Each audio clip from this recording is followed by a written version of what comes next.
Hi, I hope everyone's doing well. I just wanted to come on and discuss belief systems, positive and negative belief systems, um, in terms of your mediumship, God, and the spirit world. I will preface this video by saying these are my beliefs. This is how I choose to view God and the spirit world. Everyone's entitled to their opinions, their beliefs. It's all free will. So I am in no way trying to disrespect anyone's viewpoints or beliefs. I can only discuss um, what has worked for me and my views. So, in my opinion, what I believe is that God and the spirit world are about love. They watch out for us, they watch out for their own. The spirit world is powered by God. God is love. We all have a spark of God in us. We all are children of God. God takes care of his children, either in spirit or spirit that are currently having a physical experience. I do not believe that the spirit world will come through and deliver and give evidence and information that will cause fear or pain or concern to a sitter. I believe when a spirit communicator speaks through a medium, that these messages should always be uplifting, bring happiness, bring peace, bring some form of healing to the sitter. I've heard far too many stories of sitters leaving readings being upset, being scared, being concerned for the welfare of their past loved ones in spirit. I do not believe that this is true spirit communication. I feel that this is the medium's mind, hopefully, just filling in the blanks with their own thoughts and their own feelings. I have heard stories, horrifying stories, of sitters being destroyed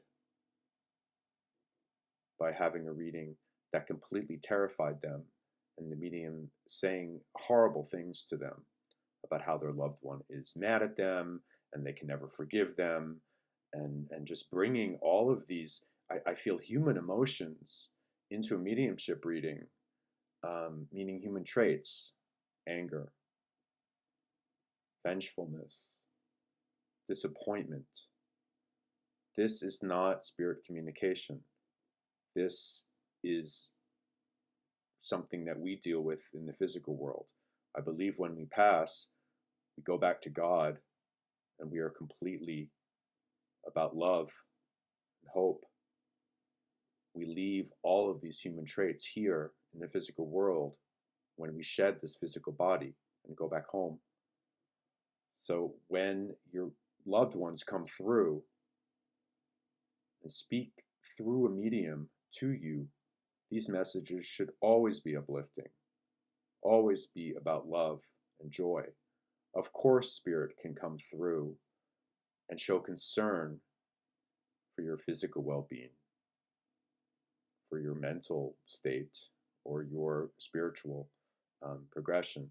They want to help us. They want to work with us. They want to say, hey, we're concerned about this, but you can fix it. You can get back on track. You can be healthier. You can be happier. Just be happy. It really breaks my heart when I hear readings sometimes where loved ones are coming through and the medium is saying, oh, they don't approve of your lifestyle or your choices in terms of how you live your life. They're not going to say that. It's our free will. We all have to live our lives the way that we want to live our lives. So they're not going to scare us or make us feel that like we're less than. In spirit's eyes, we are perfect because we are all spirit. We're all connected to the spirit world because we are spirit, having a human experience in this physical body for the short time here on this planet. But it's never going to be something where we're scared about how they're thinking about us or that they're upset with us. Like I said, they can definitely express concern about how we're living our lives, but you should leave a mediumship reading feeling better than you did when you walked into one. That's obvious. Why would they do this? I don't believe this is a true spirit communication. So that's one part of my belief. Another next part of my belief, and I'm sure I'm going to get comments on this, is spirit rescue. That we as humans have to help trapped spirits or earthbound spirits. Why would the spirit world abandon their own? How horrifying it is to think about your loved one, your poor grandmother, trapped in the physical realm after they've passed. This is horrifying to me. Why would God and why would the spirit world do that? And why would the spirit world need our help to rescue their own? It doesn't make sense to me. It's my issue with spirit rescue is there's always money attached to it. There's a lot of hocus pocus attached to it and theatrics, and I think this really does come from religious dogmas of that we as people don't understand the spirit world fully, and if you sin or if you don't live a perfect and pure life, you will be punished, whether by purgatory or being earthbound.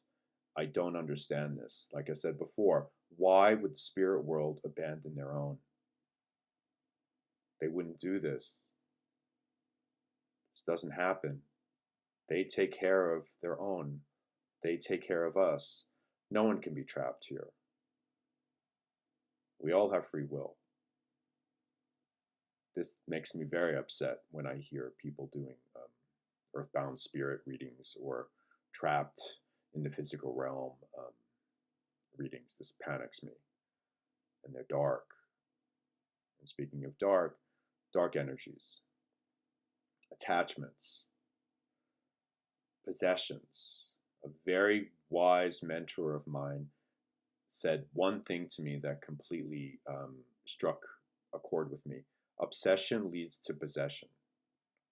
If you're obsessed by dark energies, attachments,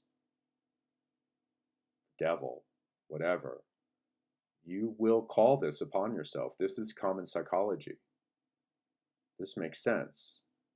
If you really think, oh, I'm going to have some spirit attach themselves to me or some dark entity attach themselves to you, you will feel that way. The mind listens to your thoughts, obviously. They're connected. So I do feel that this is also, it just doesn't make sense. What's going to attach itself to you? I had one student who told me that they were being harassed by the devil.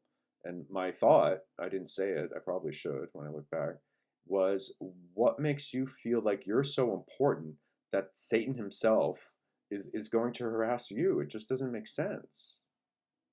It's just, these are negative beliefs that I find are very damaging to us. So why would you choose to engage in these thoughts? It just doesn't help anything. And it certainly doesn't help your spiritual progression. It doesn't help anything. And in fact, it's a hindrance to your growth. Protection. To be honest with everybody here, I'm much more concerned about protecting myself from the living than from the spirit. I don't feel like I need any protection from spirit at all.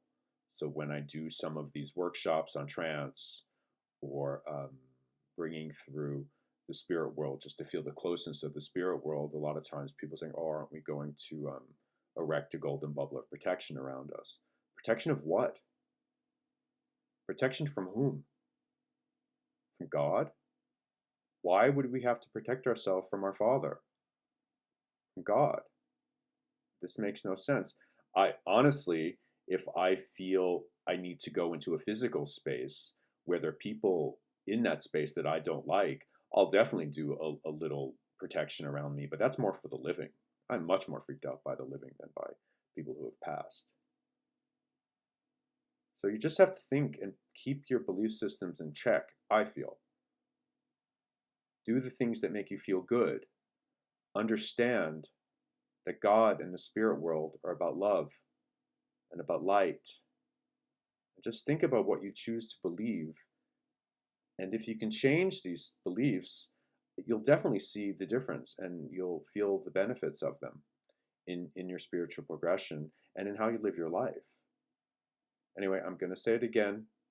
I am not trying to disrespect anyone's beliefs. Everyone's entitled to their own beliefs. I was debating if I should talk about ghosts, paranormal, but then it's going to get too long. So I'll do another video on the paranormal and how I view the paranormal industry in a future time. Thank you.